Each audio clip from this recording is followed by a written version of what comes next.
ওই মানুষগুলো কখনোই পাবেন না। তো সবসময় নিজের সেফ থাকবে। মানে কোনো দিন হয়তো বা এরকম ক্রাইসিসে পড়িনি। আসলে আল্লাহ হয়তো বা যা করে ভালোর জন্যই করে।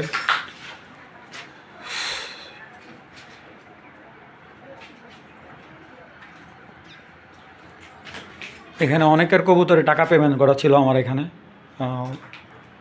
আমি কারো টাকা ইনশাআল্লাহ মারবো না। আপনারা চিন্তা করেন না যে আমার পুড়ে গেছে দেখে আপনাদের টাকা মেরে যাবে। আমি সবার কবুতরের টাকা আমি ফেরত দেবো ইনশাআল্লাহ।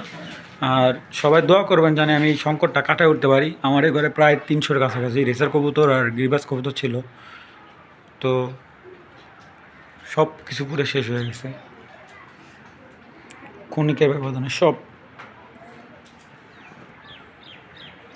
এ হলো আর কি আমাদের কবুতরগুলো, যেগুলো আর কি কিছুটা হলো আছে শরীরের অবস্থা। আর ম্যাক্সিমাম একটা জিনিস খেয়াল করবেন, মোটামুটি যখন বিপদ আসে সব দিক দিয়ে আসে। তো এগুলো ঢেলে দাও এমন ধরো। একটা কথা মনে রাখবেন, কখনো এলাকার মানুষ আপনার পাশে কখনো এমন পাবেন না। যদি নিজে আত্মরক্ষা করতে পারেন তাহলে করবেন, নাহলে এলাকার মানুষ কখনোই ডাকবেন না। কারণ বিপদে কখনোই এলাকার মানুষ আসে না। কারণ আপনার তামাশা দেখতে মানুষ আসবে, কিন্তু কখন আপনার বিপদে মানুষ আসবে না। ঠিক আছে? কারণ আপনার বিপদকে নিয়ে অনেকে হয়তো মজা করবে বা হাসি ঠাট্টা করবে, কিন্তু আসলে বিপদের সময় ওই মানুষগুলো কখনোই পাবেন না। তো সবসময় নিজের সেফ থাকবেন।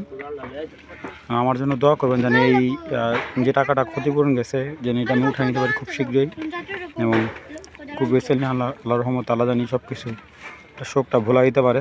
তো সেই আমার জন্য দোয়া করবেন।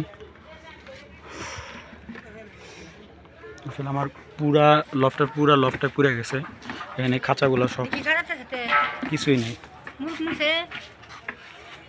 আসলে অনেকেই আমাকে কবুতরের টাকা অ্যাডভান্স করছিলেন।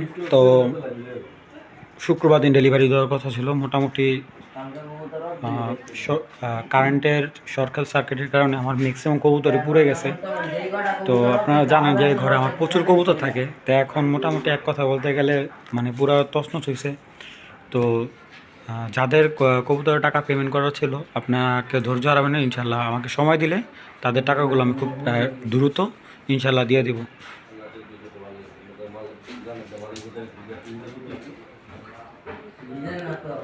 আসলে আমার ঘরের ওরকম কিছুই বেচা নাই, যে যে রিসেন্টলি যে মুরগিগুলো ছিল সব শেষ।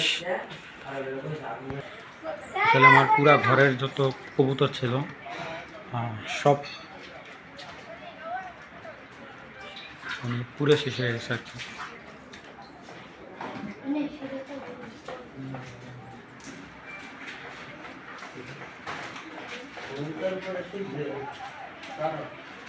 অবশিষ্ট কিছু কবুতর আর কি কোনো রকম বাঁচাতে পারছি।